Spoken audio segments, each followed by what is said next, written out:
Você não consegue respirar direito.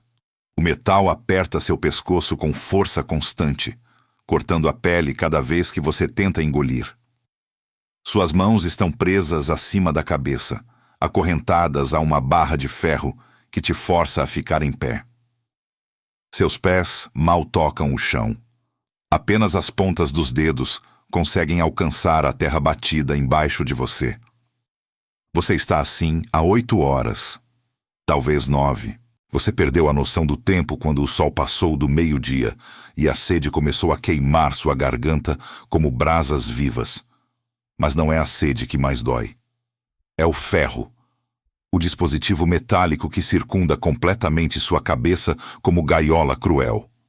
Tem uma máscara que cobre sua boca com pequenos furos para respirar, mas não o suficiente para falar. Há uma trava na língua, uma lâmina serrilhada de metal pressionada contra ela, cortando sempre que você tenta mover. E o peso. Deus, o peso. 5 quilos de ferro moldado especificamente para a tortura, para a humilhação, para quebrar você de formas que chicotes nunca conseguiriam. Você é uma mulher escravizada no Brasil colonial, século XVIII. Tem 23 anos, embora pareça 40. E o dispositivo que está destruindo sua boca, sua dignidade, sua humanidade, tem nome: Máscara de Flandres. Ou, como os senhores chamam casualmente, quase com carinho mórbido que te faz querer vomitar, focinheira. Como se você fosse animal. Como se precisasse ser amordaçada igual o cachorro raivoso que morde a mão de quem alimenta. E o pior, isso não é punição por crime grave. Não é porque você matou alguém, ou tentou fugir, ou se rebelou contra o feitor.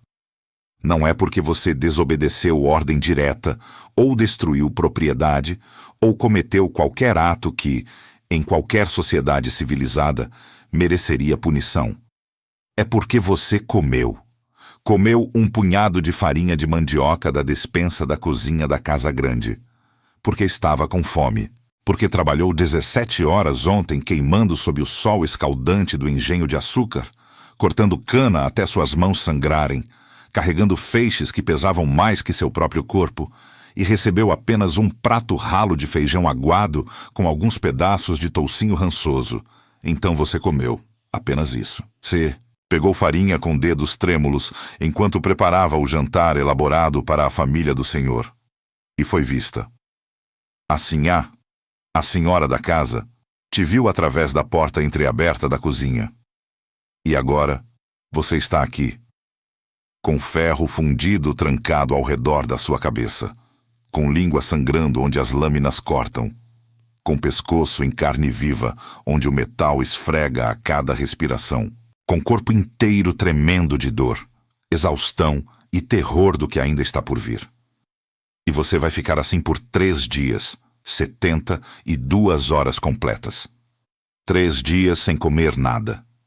3 dias sem beber, exceto os goles mínimos que alguém eventualmente despeja através dos furos da máscara, uma vez por dia, mais para manter você viva do que por qualquer traço de misericórdia humana. 3 dias em pé, acorrentada nesta posição que faz cada músculo do seu corpo gritar de agonia. 3 dias exposta ao sol que queima sua pele durante o dia, à chuva que te encharca e te faz tremer durante a noite, aos insetos que rastejam sobre sua pele suada sem que você possa espantá-los. 3 dias para que todas as outras pessoas escravizadas nesta fazenda vejam e aprendam e internalizem a lição. Nunca, nunca ousem roubar comida novamente. Nunca ousem pensar que têm direito ao que produzem. Nunca ousem imaginar que suas necessidades importam tanto quanto os desejos dos senhores. Mas deixe-me te contar algo que os livros de história raramente mencionam, algo que os museus que exibem essas máscaras em vitrines de vidro polido não explicam adequadamente. Algo que foi deliberadamente apagado da narrativa oficial sobre escravidão no Brasil. Esses dispositivos foram feitos especificamente, prioritariamente, quase exclusivamente para mulheres. Não completamente. Homens escravizados também foram forçados a usá-los, sim. Mas o design, a aplicação, a frequência de uso, a crueldade particular com que foram empregados, tudo isso teve foco especial em mulheres negras escravizadas. Porque as senhoras brancas das casas grandes tinham medo específico, paranoia obsessiva que dominava suas vidas, que as mulheres escravizadas que trabalhavam em suas cozinhas estivessem comendo a comida, roubando açúcar que valia fortunas, provando a carne que preparavam para as mesas dos senhores, bebendo o vinho importado de Portugal. E essa paranoia, essa obsessão doentia com controlar cada bocado que entrava nas bocas de mulheres negras, levou à criação e proliferação de um dos instrumentos de tortura mais cruéis, mais perversos, mais especificamente misóginos da escravidão colonial brasileira. Você está na primeira tarde agora. O sol está no ponto mais alto, batendo diretamente no seu rosto. O metal da máscara está tão quente que queima sua pele onde toca. Você pode sentir bolhas formando na testa, nas bochechas, no queixo. Sua visão está embaçada. Não sabe se é pelo suor escorrendo nos olhos ou se está começando a desmaiar de desidratação. Seus pés estão dormentes.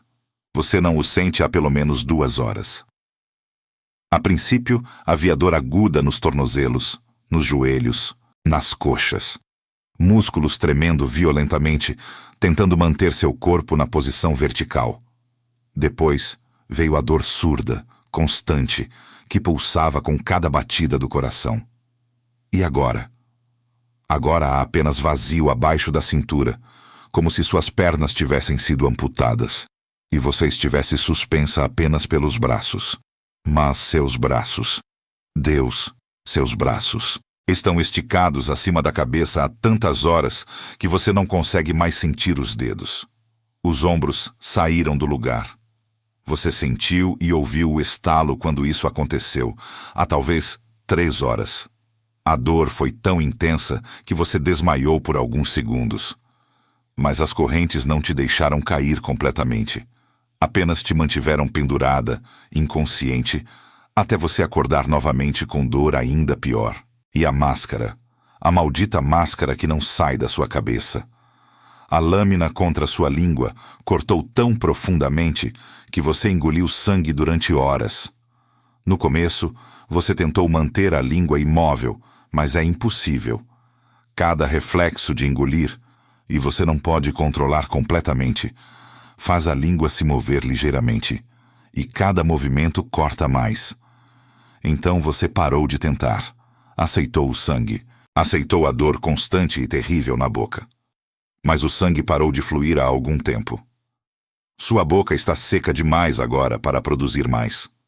Apenas dor seca, queimante, como se sua língua estivesse sendo segurada sobre chamas. E você não pode gritar. Não pode chorar alto. Não pode implorar por misericórdia. A máscara te silencia completamente. O máximo que sai são gemidos abafados, sons inumanos que fazem você odiar a si mesma por produzi-los. Exatamente o que eles querem: reduzir você a animal. Provar que você não é humana. Justificar cada horror que cometem. Ao longe, você ouve vozes, risadas. A família do senhor está jantando na varanda da casa grande. Você pode cheirar a comida. Carne assada, pão fresco, algo doce que faz seu estômago se revirar de fome e náusea simultaneamente. E você está aqui, a 10 metros deles, perfeitamente visível da varanda. Parte do entretenimento da noite. Assim a aponta para você ocasionalmente, explicando para os filhos por que você está sendo punida. Você não pode ouvir as palavras exatas, mas entende o tom. Didático, moralizador, como se estivesse ensinando lição importante sobre ordem social e propriedade. E as crianças brancas que você ajudou a criar, que você embalou quando choravam, que você alimentou com suas próprias mãos, olham para você com curiosidade casual, como se você fosse experimento científico, como se não fosse humana que eles conhecem pelo nome. Isso dói mais que o ferro, mais que a fome. Mais que qualquer dor física, essa desumanização completa, essa redução a objeto de lição moral. Mas vamos pausar sua tortura por um momento, porque preciso te contar a história completa desses dispositivos, a genealogia de crueldade que levou a esse momento específico da sua agonia. As máscaras de Flandres tinham precedentes históricos profundos. Na Idade Média Europeia, particularmente na Inglaterra, Escócia, Alemanha e França, havia instrumentos semelhantes usados para punir mulheres, sempre mulheres, quase nunca homens, acusadas de fofoca excessiva, língua afiada, difamação, ou simplesmente falar de formas que homens consideravam inapropriadas. Esses dispositivos eram chamados de Scold's Bridle, em inglês, literalmente brida da megera, bride de fer, em francês, brida de ferro. Champ de masque, em alemão, máscara da vergonha. Já eram cruéis por design, já eram profundamente misóginos na aplicação. Já eram projetados não apenas para punir, mas para humilhar publicamente, para silenciar, para controlar especificamente mulheres que ousavam usar suas vozes de formas que sociedade patriarcal considerava ameaçadoras. Algumas versões medievais tinham sinos anexados para que, quando a mulher punida fosse forçada a caminhar pelas ruas da cidade, todos pudessem ouvir e saber de sua transgressão. Outras tinham pontas de ferro que pressionavam contra a língua com força variável. Quanto mais a mulher tentasse falar, mais as pontas perfuravam. Mas quando esses instrumentos cruzaram o Atlântico, quando foram adaptados e reimaginados para uso no contexto da escravidão colonial nas Américas, especialmente no Brasil, eles ganharam dimensões novas e mais terríveis de horror. Porque não eram mais apenas sobre punir fala. Eram sobre controle total sobre funções corporais mais básicas. Comer, beber, respirar adequadamente, dormir, existir com mínima dignidade. E foram produzidos em massa. Isso é crucial entender. Não eram raros, não eram exceções, não eram usados apenas por senhores particularmente cruéis. Eram comuns. Ferreiros coloniais em todas as grandes cidades, Rio de Janeiro, Salvador, Recife, São Paulo, especializaram-se em produzi-los. Havia variações regionais de design, diferentes modelos para diferentes propósitos. Algumas máscaras tinham cadeados simples de chave única. Outras tinham mecanismos complexos de múltiplas fechaduras que apenas o senhor possuía todas as chaves. Algumas cobriam apenas a boca e mandíbula. Outras envolviam a cabeça inteira como gaiola elaborada de ferro trabalhado. E as mais cruéis, como a que você está usando agora, tinham espinhos internos. Pequenas pontas afiadas de metal posicionadas estrategicamente para pressionar contra bochechas por dentro, língua, céu da boca, gengivas. Para que cada movimento facial, cada tentativa de falar ou engolir, cada reflexo involuntário causasse dor adicional aguda. O objetivo não era apenas prevenir que você comesse, era causar sofrimento máximo, era quebrar seu espírito, era te fazer desejar morte. E funcionava. Você está na primeira noite agora. O sol se pôs há talvez 1 hora. Difícil dizer com precisão quando o tempo perdeu todo o significado além de intervalos de dor. A temperatura caiu drasticamente. O metal da máscara, que estava escaldante durante o dia, agora está gelado. Queima sua pele de forma diferente, mas não menos dolorosa. Você treme violentamente. Não pode controlar. Seu corpo inteiro sacode com calafrios tão intensos que você pode ouvir as correntes chacoalhando. E cada tremor faz os espinhos da máscara cortar mais. Sua boca está cheia de sangue novamente. Sangue fresco das novas perfurações que os espinhos fazem cada vez que você treme. E você não pode cuspir o sangue. A máscara não permite. Então você é forçada a engolir. Engolir seu próprio sangue repetidamente, o que faz seu estômago vazio se revirar, o que causa náusea, o que faz você contrair involuntariamente, o que faz os espinhos cortarem mais. Ciclo vicioso de dor, gerando mais dor. Seus braços não têm mais sensação nenhuma. Estão simplesmente lá, pendurados acima de você como galhos mortos de árvore. Você tentou, nas primeiras horas, segurar nas correntes para aliviar pressão nos ombros. Mas seus dedos não respondem mais. Não consegue fechar as mãos. Não consegue fazer nada além de pendular levemente quando o vento sopra. E quando o vento sopra, vento frio da noite trazendo o cheiro de jasmim dos jardins da casa grande, você sente como se milhares de agulhas estivessem perfurando sua pele nua e suada, porque eles te despojaram antes de te acorrentar.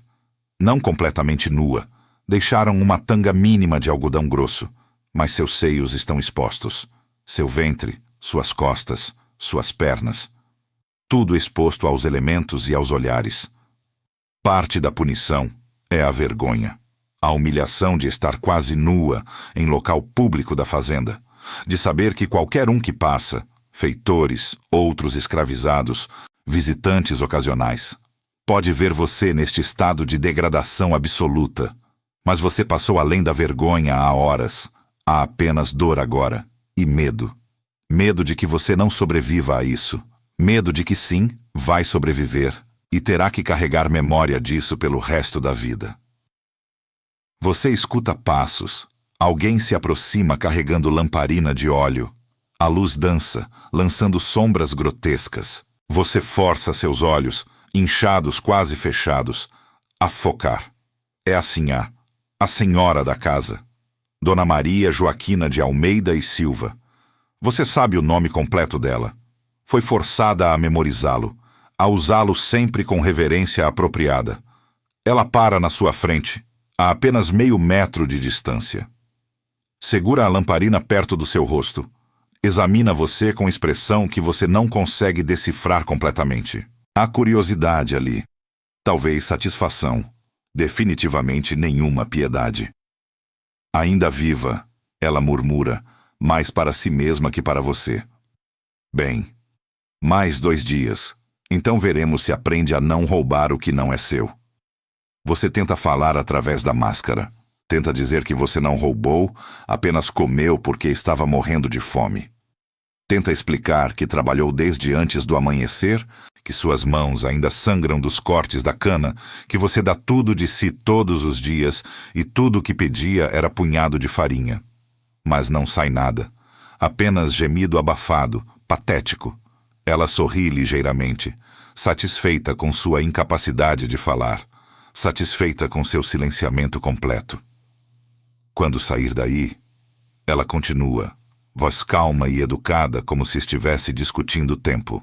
Você voltará ao trabalho e nunca mais tocará em comida que não lhe for expressamente dada. Entende? Você não responde. Não pode. Ela espera alguns segundos, depois acena com a cabeça, como se sua ausência de resposta fosse confirmação adequada. Ótimo! Deus te guarde esta noite. E se afasta, levando a luz com ela, deixando você na escuridão completa.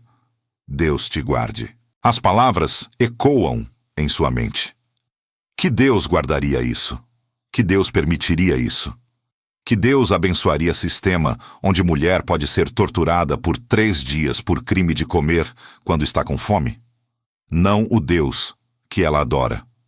Não o Deus dos padres que vem à fazenda todos os domingos para celebrar missa, que olham diretamente para você e outras pessoas escravizadas como se fossem transparentes, que pregam sobre submissão e obediência e aceitação do sofrimento terreno como caminho para a glória celestial. Você tinha seus próprios deuses, orixás que sua avó invocava secretamente, longe dos olhos e ouvidos dos senhores. Mas você está começando a duvidar que qualquer deus, africano ou cristão, se importa com seu sofrimento. Talvez não haja deuses, apenas humanos com poder e humanos sem. E os com poder fazem o que querem. A noite se arrasta. Você perde consciência várias vezes, desmaios breves trazidos por dor ou exaustão. Mas nunca dura muito. Sempre algo te puxa de volta. Dor súbita quando o corpo desliza e correntes cortam diferentes ângulos, ou inseto picando pele exposta, ou espasmo muscular tão violento que te acorda gritando silenciosamente. E sempre, sempre, você acorda para a mesma realidade. Metal ao redor da cabeça. Braços mortos acima. Pés que não existem mais. Boca cheia de sangue seco e dor molhada. Quanto tempo pode corpo humano aguentar isso? Você não sabe, mas vai descobrir, porque ainda faltam 2 dias completos. Agora deixe-me te contar sobre o homem que inventou a versão específica da máscara que você está usando. Ele se chamava Antônio Ferreira da Silva. Era ferreiro em Salvador, Bahia, em meados do século XVIII. E se especializou em criar instrumentos de punição e controle para pessoas escravizadas. Não há monumentos para ele, não há ruas com seu nome, mas seus registros comerciais sobreviveram em arquivos históricos e revelam detalhes perturbadores sobre economia e mecânica da tortura colonial. Silva mantinha catálogo de produtos. Como qualquer artesão respeitável, listava diferentes modelos de máscara com preços variáveis baseados em complexidade e eficácia. A básica, apenas cobertura de boca com cadeado simples, custava aproximadamente o equivalente a 2 dias de trabalho de escravizado adulto. As versões elaboradas com espinhos internos e múltiplas fechaduras custavam até 10 vezes mais. E ele tinha clientes regulares. Senhores e senhoras que encomendavam múltiplas máscaras. Algumas fazendas grandes mantinham coleções, diferentes tamanhos para diferentes pessoas escravizadas, diferentes níveis de crueldade para diferentes ofensas. Silva também oferecia serviço de personalização. Por preço adicional, ele gravaria iniciais do senhor na máscara, ou ajustaria dimensões precisas para se encaixar em rosto específico, ou adicionaria recursos extras, correntes anexadas, sinos ou até espinhos mais longos para casos particularmente difíceis. Ele não era monstro solitário, era empresário bem-sucedido, respeitado em sua comunidade, membro de boa reputação da igreja, casado, com 7 filhos que ele orgulhosamente treinou no ofício familiar. E morreu pacificamente aos 68 anos. Foi enterrado em cemitério católico, com funeral completo. Padre elogiou sua vida cristã exemplar e contribuição à ordem social. Ninguém mencionou as centenas, talvez milhares, de máscaras que ele forjou. Todas as línguas que elas cortaram, todas as vozes que elas silenciaram, todo o sofrimento que elas causaram. Ele foi apenas ferreiro habilidoso, fazendo trabalho honesto. Você está no 2º dia agora, ou acha que está. O sol nasceu. Isso você sabe porque sentiu calor voltando gradualmente. Mas não tem certeza se dormiu durante a noite ou apenas desmaiou repetidamente. Tempo perdeu significado. Há apenas antes da máscara, e agora, eternidade de dor. Seu corpo está entrando em colapso. Você sente, não de forma dramática, mas gradual, inexorável, como o edifício antigo desmoronando lentamente. Primeiro os pés pararam de funcionar, depois as pernas, depois os braços. Agora você sente órgãos internos começando a falhar. A dor aguda no abdômen, rins protestando contra a desidratação severa. Seu coração bate irregular, às vezes acelerando freneticamente, outras vezes quase parando. Sua visão está reduzida a túnel estreito e embaçado, e há zunido constante nos ouvidos, como um enxame de abelhas vivendo dentro da sua cabeça. Mas você está viva, teimosamente, inexplicavelmente viva.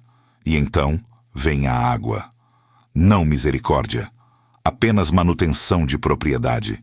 O feitor se aproxima com caneca de lata. Ele destrava parcialmente a máscara, apenas o suficiente para criar pequena abertura. E despeja água pela fresta. A maior parte escorre pelo seu queixo, desperdiçada.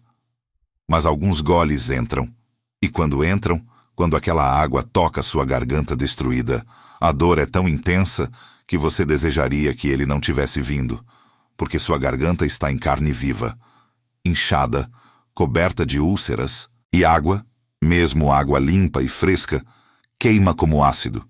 Você engasga, tosse. E tossir com a máscara é tortura própria. Cada contração dos músculos do pescoço pressiona contra o metal. Cada tentativa de expelir fluido é bloqueada. Você se afoga parcialmente em água que deveria salvar você. O feitor espera pacientemente. Quando você finalmente para de tossir, ele despeja mais e mais, forçando você a beber quantidade mínima necessária para mantê-la viva por mais 24 horas. E depois vai embora. Sem palavras, sem reconhecimento de sua humanidade, apenas tarefa cumprida. Você fica ali, água escorrendo pelo corpo, misturando-se com suor e sangue seco. E parte de você odeia que ele veio, porque agora você tem que continuar existindo. Tem que suportar mais horas disso. Seria mais fácil se simplesmente deixassem você morrer. Mas eles não deixarão, porque você tem valor. Você é propriedade que custou dinheiro. E propriedade deve ser preservada, mesmo quando sendo punida. Essa é lógica da escravidão. Você não é humana o suficiente para merecer dignidade, mas é valiosa demais para desperdiçar completamente.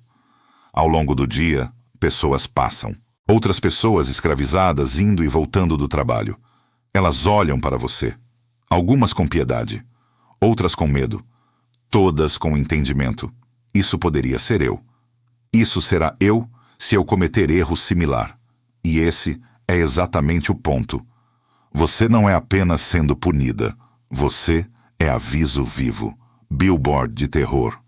Cada pessoa que te vê absorve mensagem visceral. Obedeça ou sofra. A menina jovem, talvez 12 anos, que para e olha fixamente. Ela foi trazida recentemente de outra fazenda. Ainda não aprendeu todas as regras. Ainda não internalizou completamente seu lugar nesta ordem social, mas está aprendendo agora, olhando para você, vendo o futuro possível se ela pisar fora da linha. Você quer gritar para ela: corra, fuja enquanto ainda tem força. Não deixe isso ser seu destino. Mas não pode. A máscara garante silêncio. Então você apenas olha de volta. Tenta colocar nos olhos o que não pode dizer com boca. Tenta transmitir alguma centelha de humanidade, de resistência, de recusa em ser completamente quebrada. Não sabe se ela entende. Mas ela eventualmente se afasta, olhando para trás várias vezes até desaparecer de vista. E você fica sozinha novamente. Com dor, com medo, com raiva que queima mais quente que sol do meio-dia. Raiva contra a Sinhá que ordenou isso. Contra o Senhor que permitiu. Contra o ferreiro que forjou esta máscara. Contra o feitor que te acorrentou. Contra o sistema inteiro que torna isso possível, legal, normal. Mas mais que tudo, raiva contra sua própria impotência. Contra o fato de que não há nada que você possa fazer. Nenhuma forma de resistir que não resultaria em punição ainda pior. Então, você engole a raiva. Como engoliu o sangue. Como engoliu a água que queimou. Como engole cada indignidade e horror, porque não há alternativa. E continua existindo. Porque é tudo o que pode fazer. Agora deixe-me te contar sobre Josefa. Ela existiu. Viveu em fazenda de café no Vale do Paraíba em 1843. E sua história foi documentada em processo judicial extraordinário que sobreviveu em arquivos estaduais de São Paulo. Josefa foi forçada a usar máscara de Flandres por 21 dias consecutivos. Não 3 dias, não uma semana. 21 dias. Sua ofensa? Ela respondeu quando a Sinhá a insultou. Usou tom que foi considerado insolente. Não gritou, não xingou, não ameaçou. Apenas respondeu com voz que não demonstrou submissão suficiente. E por isso, passou 3 semanas em máscara. Os documentos judiciais descrevem o estado dela quando finalmente foi removida. Perdeu 18 quilos de peso corporal, quase metade de sua massa. Perdeu 9 dentes que apodreceram e caíram. Sua língua estava tão mutilada por infecção e gangrena que médicos tiveram que amputar cirurgicamente mais de 1/3 dela. Ela sobreviveu, mas ficou permanentemente incapaz de falar claramente. E porque não podia mais trabalhar eficientemente na casa grande. Sua função anterior era mucama que recebia ordens verbais. Foi reclassificada para trabalho de campo, o que, naquele tempo e lugar, era essencialmente sentença de morte lenta. Trabalho de campo em fazenda de café era brutalmente extenuante. Maioria dos escravizados de campo morria dentro de 7 anos de trabalho contínuo. Josefa durou 3, mas antes de morrer, ela fez algo extraordinário. Ela procurou advogado, homem abolicionista que ocasionalmente aceitava casos pro bono de pessoas escravizadas, e processou seus senhores, não pela escravidão em si, isso era legal, sancionado, normalizado, mas por crueldade excessiva no uso da máscara. O processo durou 2 anos. Durante esse tempo, Josefa testemunhou. Com sua fala arrastada e difícil, ela descreveu cada dia da tortura, cada corte, cada humilhação, cada momento em que desejou morte. E o juiz decidiu que sim, 21 dias era excessivo, que violava princípios de tratamento humano de propriedade. Note a linguagem, não violava direitos humanos de Josefa, porque legalmente ela não tinha. Violava a obrigação do senhor de tratar sua propriedade com moderação razoável. A sentença ordenou que os senhores pagassem por tratamento médico continuado de Josefa. E, nada mais. Sem multa significativa, sem punição criminal, sem perda de direitos de propriedade. E a máscara continuou perfeitamente legal. A única mudança foi recomendação de que o uso não excedesse duração razoável, que nunca foi definida especificamente. Então, senhores, aprenderam lição. 3 dias era seguro. 5 dias provavelmente aceitável. 2 semanas começava a ser arriscado. Mas, fundamentalmente, o dispositivo em si, a prática em si, permaneceu intacta.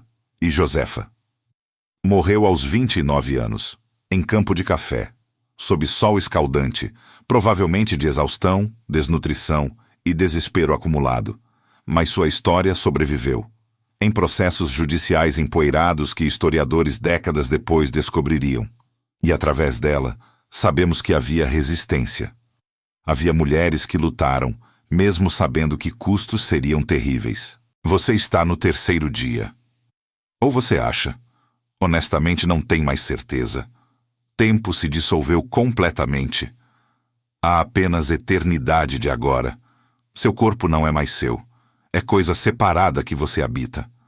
Você observa de distância conforme ele falha, conforme músculos atrofiam, conforme pele apodrece onde metal corta repetidamente as mesmas feridas, conforme fluidos corporais que você não pode controlar escorrem pelas pernas. Você urinou em si mesma em algum ponto. Não sabe quando. Não importa mais. Não há dignidade a preservar. Não há vergonha que não tenha sido já completa. Há apenas sobrevivência. Ou tentativa patética dela. Mas então, quando o sol está começando a descer, 3º pôr do sol desde que isso começou, você ouve algo diferente. Vozes, múltiplas, aproximando. Você força olhos a focar. Há grupo vindo em sua direção. O Senhor, a Sinhá, o Feitor e 2 outras pessoas que você não reconhece imediatamente. Quando chegam mais perto, você vê médico da cidade e padre. Seu coração, que estava batendo fraco e irregular, de repente acelera. O que isso significa? Por que estão aqui? O médico se aproxima primeiro. Examina você com mãos clínicas e frias. Verifica seu pulso. Levanta suas pálpebras para olhar olhos. Pressiona dedos contra seu pescoço, sentindo glândulas inchadas. Febre alta. Ele murmura para o senhor. Desidratação severa. Sinais de falência renal. Se continuar muito mais, ela morrerá. O senhor franze o senho. Olha para a sinhá, que cruza os braços defensivamente.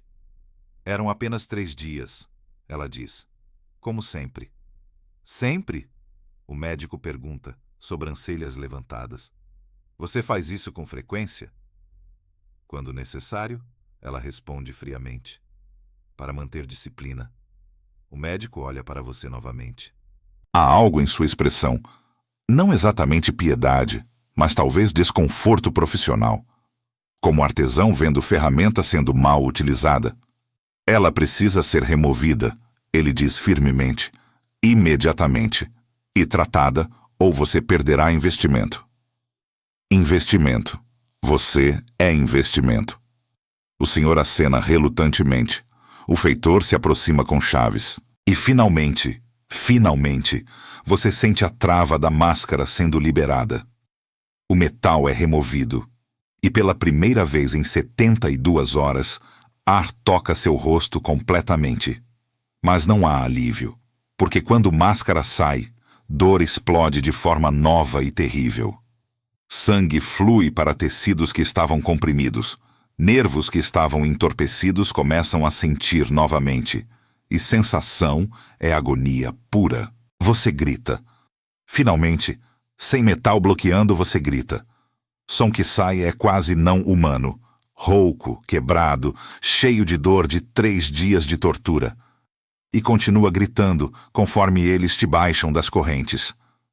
Conforme seus braços, que estiveram acima da cabeça por tanto tempo, caem ao lado do corpo e dor de 1000 agulhas perfura cada nervo. Você desaba. Pernas não funcionam. Braços não funcionam.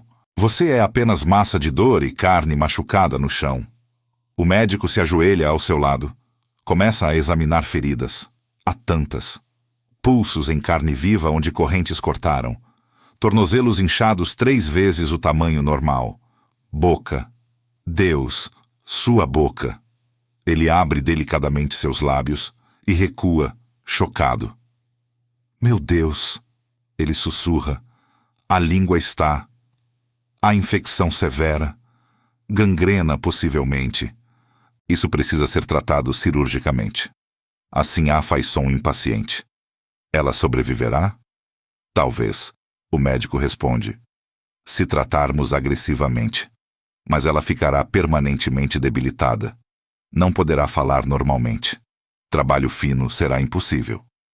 Então servirá para trabalho de campo. O senhor decide rapidamente. Faça o que puder para estabilizá-la. E essa é sua vida agora. Salva não por misericórdia, mas por cálculo econômico. Reparada o suficiente para continuar gerando valor, mas permanentemente danificada. O padre finalmente fala. Ele estava silencioso até agora, observando tudo.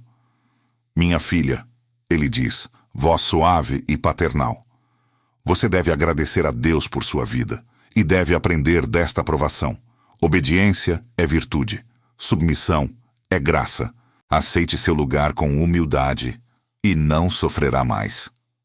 Você olha para ele, para suas vestes limpas e elaboradas, para a cruz dourada no pescoço, para rosto bem alimentado e descansado. E mesmo através da dor, mesmo destruída como está, você sente ódio puro. Porque esse homem, esse representante de Deus, acabou de assistir 3 dias de tortura. E tudo que oferece é sermão sobre obediência. Não condenação da crueldade. Não questionamento da moralidade de possuir humanos. Não reconhecimento de injustiça fundamental. Apenas, obedeça melhor e não será torturada. Como se fosse culpa sua. Como se você merecesse isso. Você tenta falar. Tenta dizer todas as palavras venenosas queimando em seu peito. Mas quando abre a boca, só sai gemido. Sua língua não funciona mais. E o padre toma isso como submissão. Como aceitação de seu conselho. Bom, ele diz, satisfeito. Vejo que aprendeu. Vá com Deus, minha filha. E se afasta. Todos se afastam. Te deixam ali no chão, sangrando e quebrada. Eventualmente outras pessoas escravizadas vêm. Te carregam para senzala. Te dão água devagar, cuidadosamente. limpam feridas com panos molhados e ervas que contrabandearam. E você sobrevive. Dia após dia, você sobrevive. Mas você nunca se recupera completamente. Língua cicatriza, mas torta e parcialmente funcional. Fala sai arrastada e difícil. Muitas palavras você simplesmente não consegue pronunciar. E pesadelos.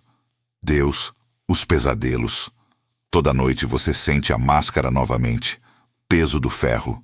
Corte das lâminas. Terror de não poder respirar, falar, gritar. Você acorda gritando, ou tentando gritar com voz quebrada, várias vezes por semana, por meses, por anos. O trauma não vai embora, não desaparece com tempo ou distância. Está gravado em sua psique tão profundamente quanto cicatrizes estão gravadas em sua pele. E sempre, sempre, quando entra na cozinha da casa grande para a nova função designada, porque apesar de tudo, você ainda trabalha lá, você vê máscara pendurada na parede. Eles nunca a removem. Ela fica ali como lembrete eterno, como ameaça silenciosa, e funciona. Você nunca pega comida novamente. Nunca ousa. Mesmo quando está tão faminta que mãos tremem.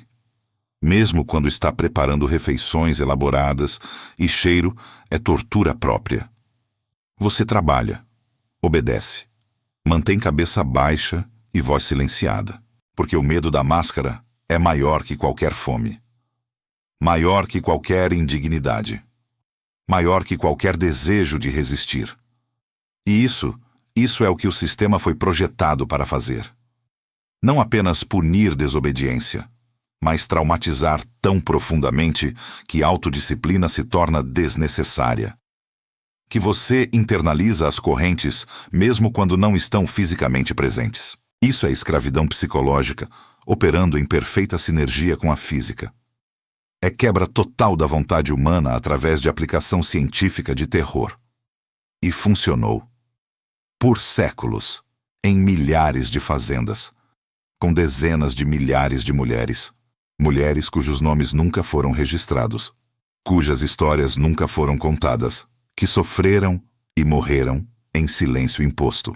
Mas algumas histórias sobreviveram. Em fragmentos, em processos judiciais, em relatos de viajantes, em memórias transmitidas oralmente através de gerações.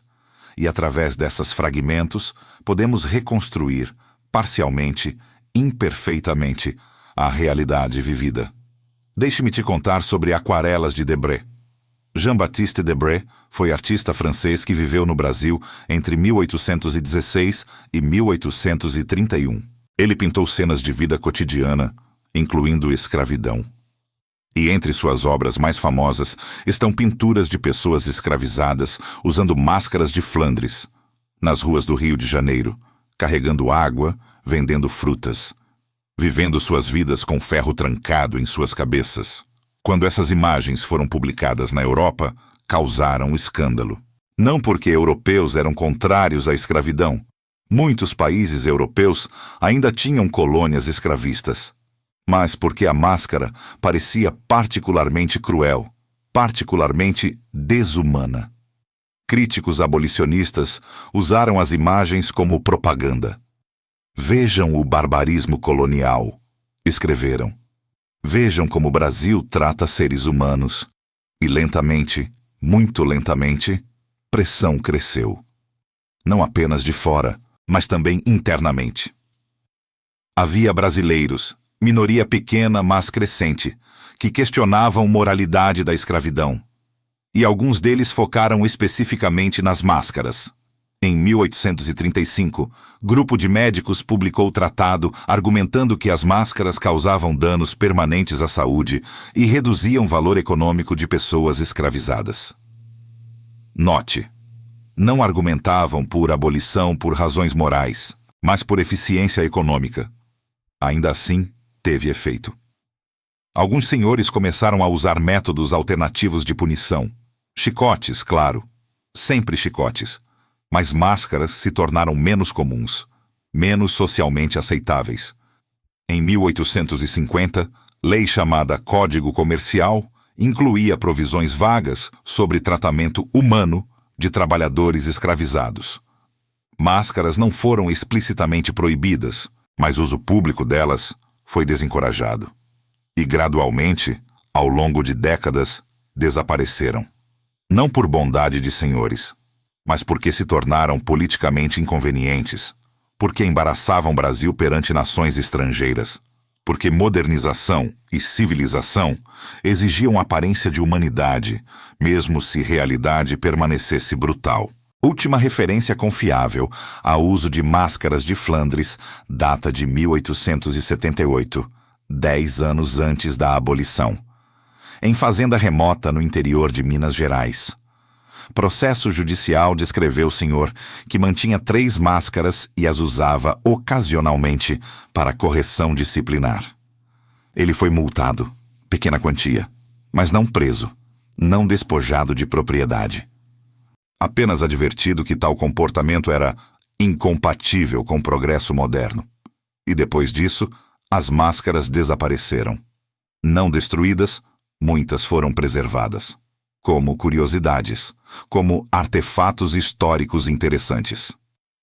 Hoje, você pode vê-las em museus. Há várias no Museu Histórico Nacional, no Rio de Janeiro. Outras no Museu Afro-Brasil, em São Paulo. Coleções na Europa. Museu Britânico tem 2. Smithsonian, em Washington, tem 1. E quando visitantes passam, eles leem placas informativas. Máscara de Flandres, também conhecida como máscara de folha de Flandres, usado no Brasil colonial e imperial, séculos 17 e 19, para prevenir que pessoas escravizadas comessem produtos valiosos, como açúcar, ou bebessem cachaça. Ferro fundido, com mecanismo de trava. Descrição técnica, neutra, distante. Não menciona os 3 dias acorrentada, as lâminas cortando língua, o terror de não poder respirar adequadamente, as mulheres que morreram lentamente de infecção ou desespero, as que perderam sanidade.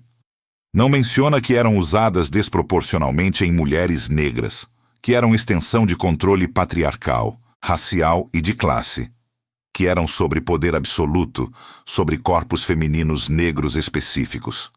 Não menciona trauma geracional que causaram, medo passado de mãe para filha, histórias sussurradas sobre o que acontecia quando você desobedecia. Apenas usado para prevenir consumo de produtos valiosos, como se fosse razoável, como se houvesse lógica aceitável por trás disso. Mas há movimento crescente agora. Historiadores afro-brasileiros, ativistas, descendentes diretos de pessoas escravizadas. Eles estão recontando essas histórias, exigindo que museus mudem placas, que contextualizem apropriadamente, que honrem vítimas. Organizações como GLE10, Instituto da Mulher Negra e Instituto Brasileiro de Museus têm pressionado por reformulação de como artefatos escravidão são exibidos. Argumentam que a apresentação neutra normaliza horror, que visitantes precisam entender impacto humano completo. E alguns museus estão respondendo, adicionando narrativas em primeira pessoa, incluindo testemunhos de descendentes, reconhecendo horror completo, não apenas intelectualmente, mas emocionalmente. O Museu Afro-Brasil, por exemplo, redesenhou completamente sua exposição sobre escravidão em 2019.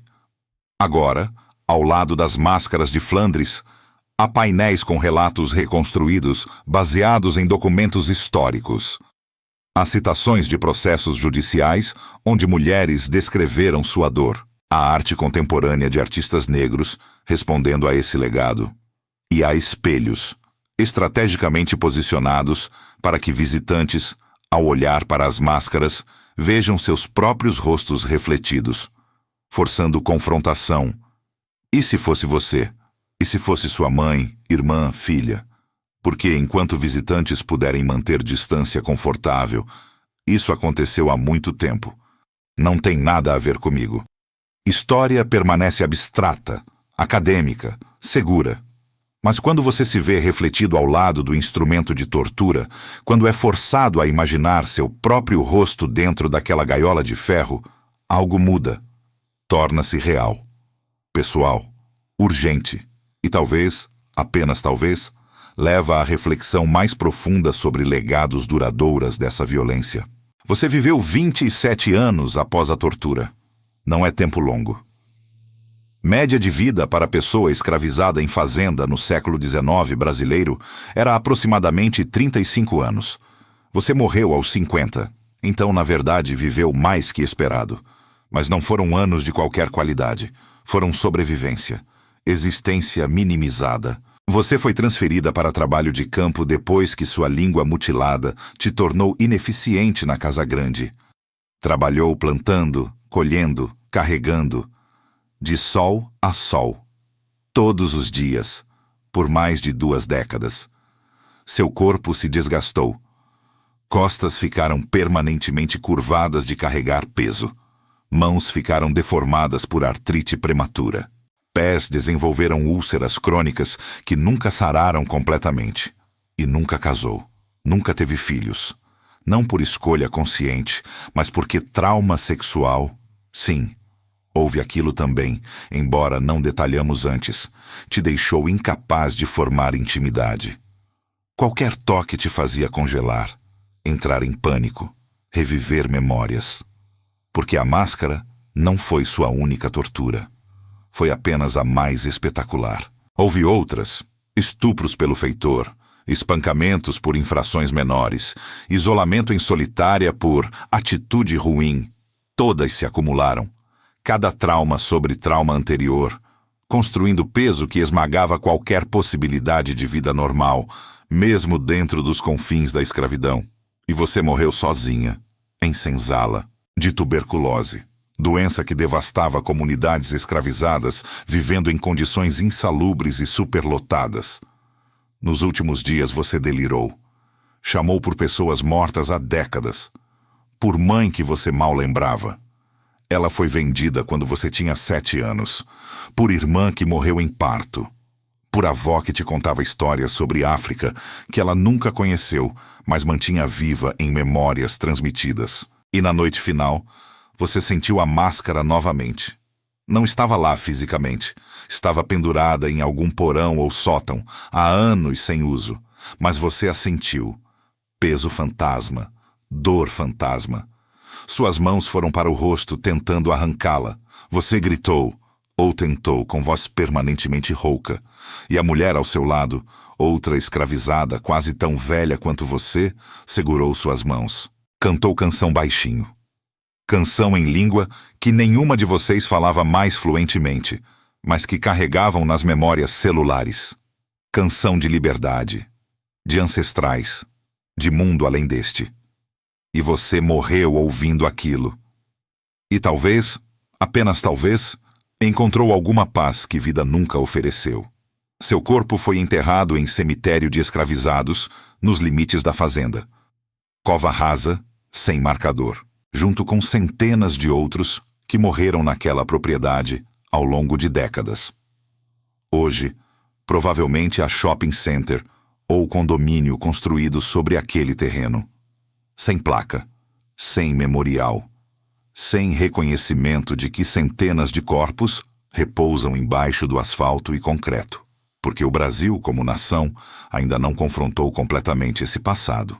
Ainda não fez trabalho de memória e reconciliação que outros países pós-escravistas tentaram, imperfeitamente, mas tentaram. Não há reparações. Não há monumentos nacionais às vítimas da escravidão comparáveis aos monumentos a heróis que foram senhores de escravos. Não há feriado nacional de luto e lembrança. Há Dia da Consciência Negra, 20 de novembro, dia da morte de Zumbi dos Palmares. Mas é feriado relativamente recente, só se tornou nacional em 2011. E ainda não é observado universalmente. E quando é observado, foco tende a ser em celebração de resistência e cultura afro-brasileira. O que é importante, vital, necessário. Mas há menos ênfase em confrontar diretamente o horror. Em se sentar com desconforto de saber exatamente o que foi feito. Em nomear perpetradores.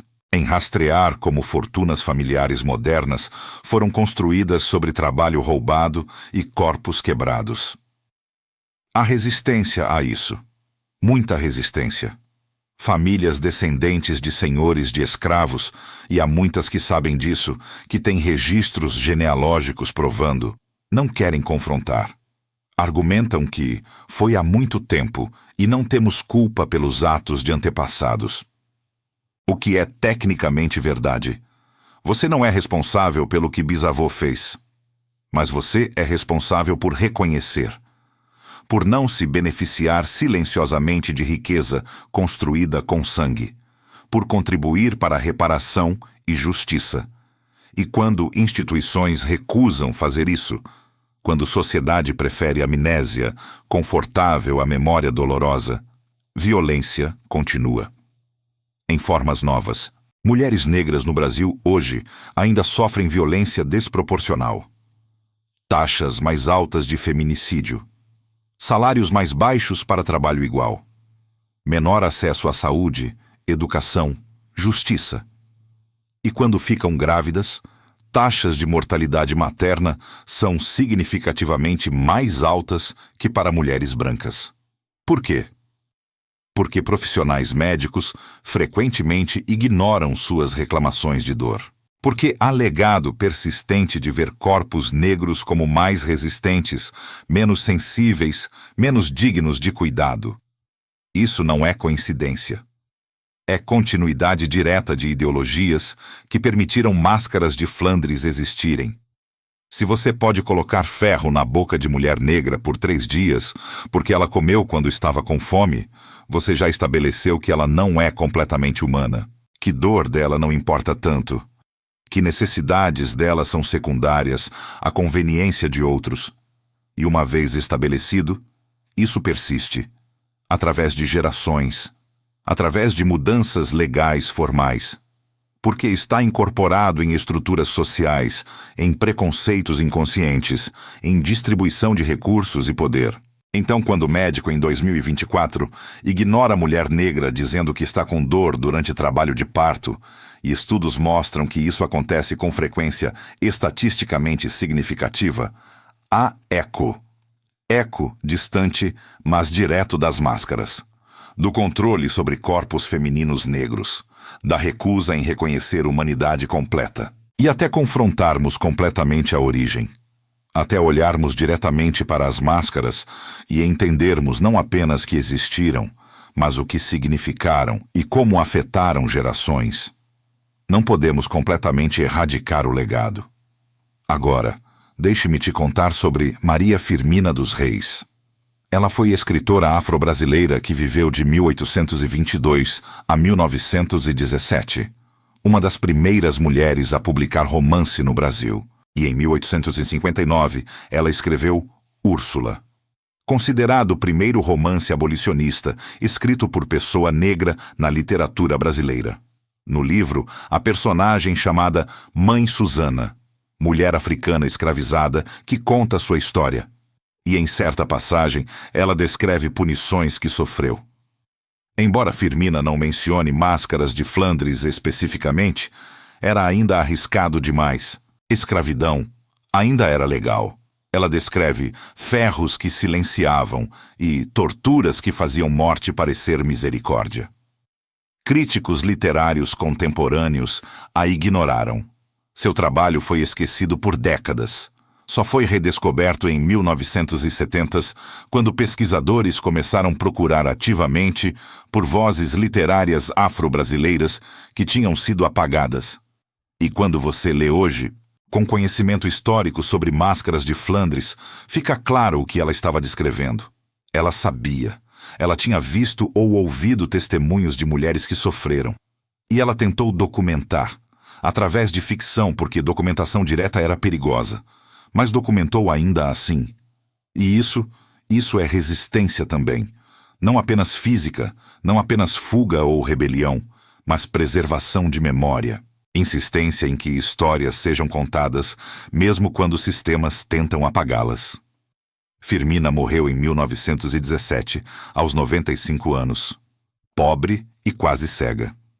mas consciente de que tinha contribuído para registro histórico, que tinha honrado memórias das mulheres que sofreram. E hoje, seu trabalho é estudado em universidades. É reconhecido como marco literário importante. Está sendo finalmente dado o lugar que merecia há mais de um século. Mas quantas outras vozes foram perdidas? Quantas mulheres tentaram contar suas histórias, mas não tinham alfabetização, não tinham acesso a papel e tinta, não tinham tempo entre trabalho exaustivo? Quantas histórias morreram com elas, não registradas, não lembradas? Incontáveis. Literalmente incontáveis. E essa é talvez a maior tragédia. Não apenas o sofrimento em si, embora isso seja horrível além de palavras, mas o apagamento posterior, a perda de memória, a transformação de pessoas reais, com nomes e histórias e humanidade complexa, em estatísticas, em escravizados genéricos.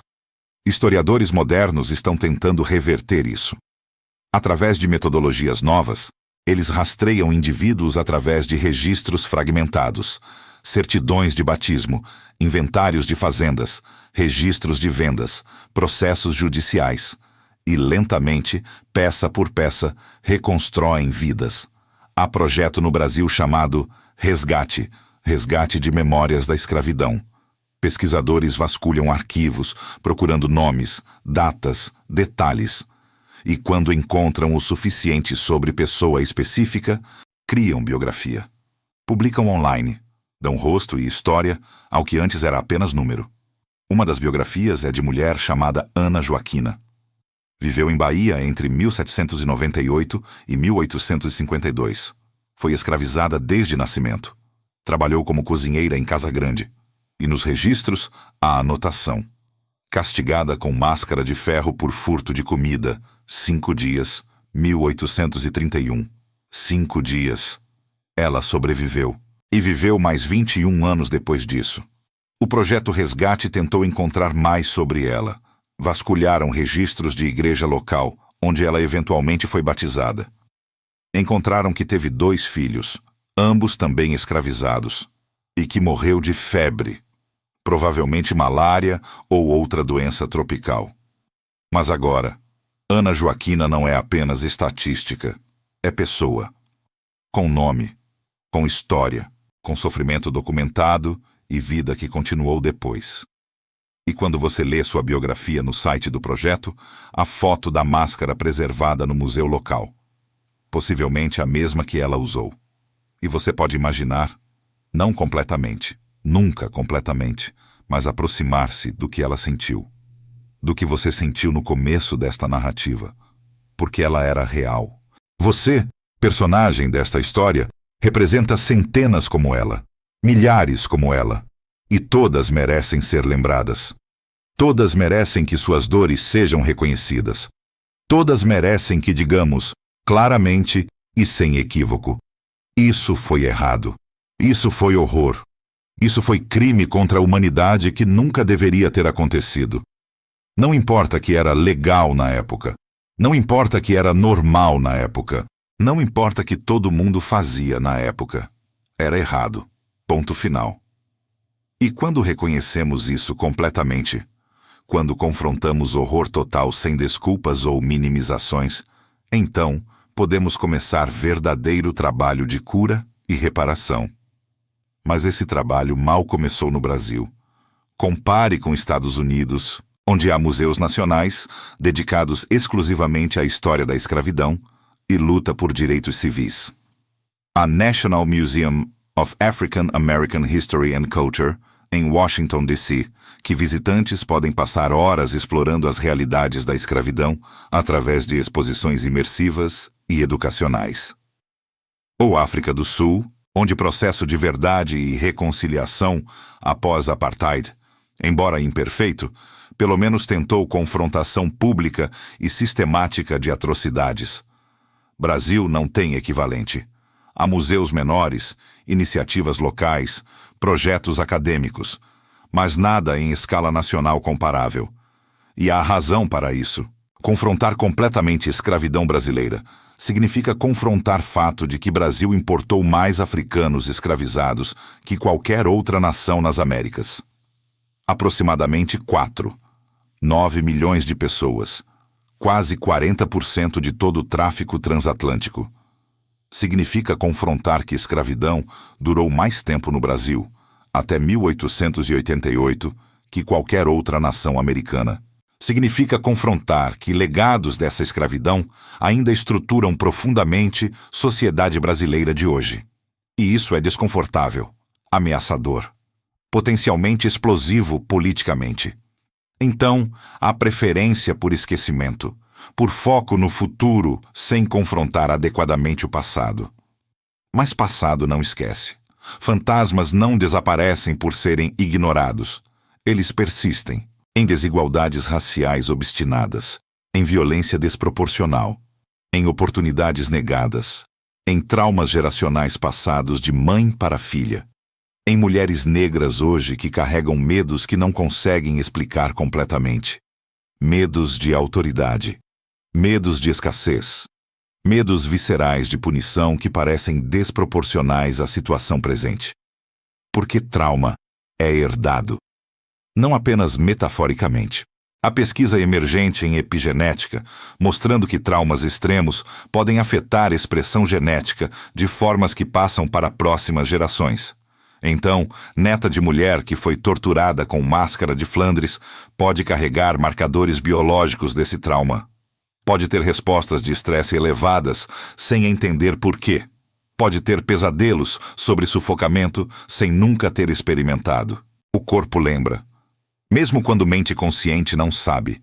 E enquanto não houver reconhecimento coletivo, ritual de luto, processo de cura, esses fantasmas continuarão assombrando. Você, a mulher desta narrativa, morreu em 1854. Mas sua dor não morreu. Foi transmitida. Para filhas metafóricas, se não literais. Para a comunidade, para descendentes que carregam legado sem saber origem completa. E só quando contamos história completa, não versão sanitizada, mas verdade brutal incluindo máscaras de ferro e línguas cortadas e 3 dias de agonia, é que podemos começar a liberar isso. Começar a transformar trauma em memória. Memória em lição. Lição em ação. Ação significa reparações, não apenas simbólicas, reais. Redistribuição de riqueza e oportunidade. Investimento em comunidades que foram sistematicamente despojadas. Ação significa reformar a educação para ensinar essa história completamente. Para que cada criança brasileira saiba não apenas que escravidão existiu, mas o que realmente significou. Como funcionou, quem lucrou, quem sofreu. Ação significa desmantelar estruturas que perpetuam desigualdades raciais. Sistemas de justiça criminal. Mercado de trabalho, acesso à saúde, tudo que ainda reflete e reproduz hierarquias estabelecidas durante a escravidão. É trabalho geracional. Não será completado rapidamente ou facilmente, mas precisa começar. E começa com memória, com reconhecimento, com disposição de olhar diretamente para máscaras de Flandres e dizer: isso aconteceu, com pessoas reais. E foi absolutamente horrível. E ainda tem consequências hoje. E temos responsabilidade de confrontar e reparar. Quando museus redesenham exposições. Quando escolas revisam currículos. Quando famílias têm conversas difíceis. Quando políticas são implementadas com consciência de legado histórico. Isso é memória, transformando em ação. E talvez, apenas talvez, gerações futuras viverão em mundo onde fantasmas finalmente podem descansar, onde mulheres negras não carregam mais pesos invisíveis de traumas que não são delas, mas foram herdados. Onde olhar para a máscara de Flandres em museu evoca não apenas horror, mas também resolução. Nunca mais. Nunca mais permitiremos tal desumanização. Esse mundo ainda não existe. Mas pode, se escolhermos construí-lo. E escolha começa aqui, com você. Lendo esta história, sentindo desconforto, deixando penetrar, não desviando olhos, não dizendo, já sei sobre escravidão, não preciso desses detalhes. Porque detalhes importam. Especificidade importa. 3 dias acorrentada importa. Língua cortada importa. Nome Ana Joaquina importa. Quando generalizamos, quando abstraímos, permitimos que nos distanciemos. Mas quando conhecemos detalhes, quando imaginamos mulher específica com rosto específico, sofrendo de formas específicas, não há distância. Há apenas humanidade compartilhada e horror do que foi feito a ela. E dessa consciência visceral vem motivação verdadeira para a mudança. Não mudança performativa. Não posts em redes sociais e esquecimento na próxima semana. Mas compromisso duradouro. Trabalho constante. Disposição de examinar próprios privilégios e contribuir para desmontá-los. Isso é o que honra a memória de todas as mulheres que usaram máscaras de Flandres. Não estátuas, não placas comemorativas vazias, mas justiça real, equidade real, humanidade reconhecida e protegida para todas, sem exceção, sem hierarquias baseadas em raça ou gênero ou classe. Mundo onde nenhuma mulher é reduzida à propriedade de qualquer forma, onde corpos femininos negros não são controlados, explorados, violentados desproporcionalmente, onde cada pessoa tem direito a comer quando está com fome sem medo de tortura. Direito tão básico, tão fundamental, mas negado a você e milhares como você, e negado ainda hoje, de formas diferentes, mas negado a muitos. Quando trabalhadores rurais não ganham o suficiente para alimentar famílias. Quando pessoas em favelas não têm acesso à comida nutritiva. Quando mulheres escolhem entre alimentar filhos ou a si mesmas. Ecos da escassez imposta. Ecos do controle sobre quem tem direito à saciedade. Então luta não terminou. Apenas mudou de forma. E aqueles de nós que conhecem história completa, que olharam para máscaras e entenderam, têm responsabilidade especial. Responsabilidade de contar, de ensinar, de não permitir esquecimento. Responsabilidade de conectar passado a presente, de mostrar como linha corre direto de Máscara de Flandres a desigualdades modernas. Responsabilidade de agir, de contribuir para a mudança estrutural real. Não é fácil. É trabalho de vida inteira. É desconfortável, exigente, às vezes desencorajador. Mas é necessário, porque enquanto não for feito, enquanto feridas não forem reconhecidas e tratadas, elas continuarão supurando. E gerações futuras continuarão carregando dor que não deveriam ter que carregar. Você merecia melhor. Ana Joaquina merecia melhor. Josefa merecia melhor. Todas as mulheres cujos nomes não conhecemos mereciam infinitamente melhor. E embora não possamos mudar passado, podemos mudar como respondemos a ele.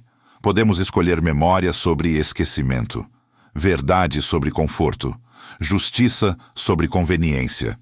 E dessa escolha, repetida diariamente, por milhares de pessoas ao longo de décadas, pode emergir mundo diferente. Mundo que honra você não com palavras vazias, mas com ações que garantem que ninguém mais sofrerá como você sofreu.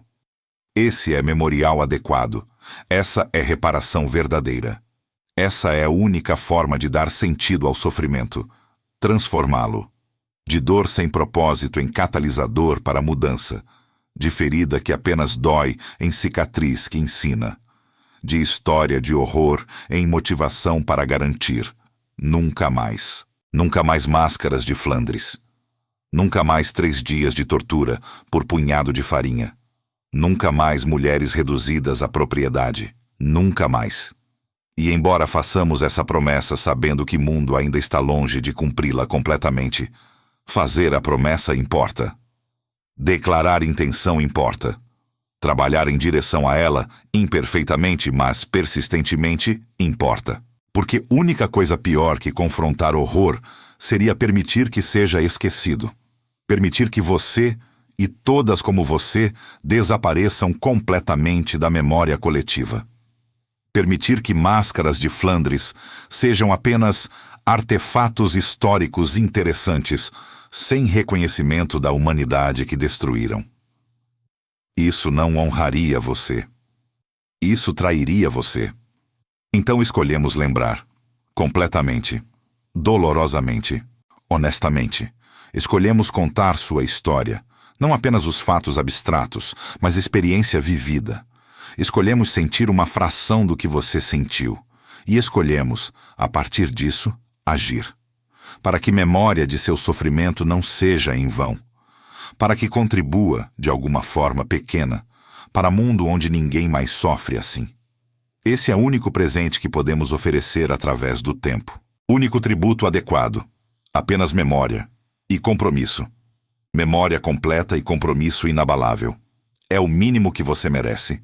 E é o máximo que podemos dar.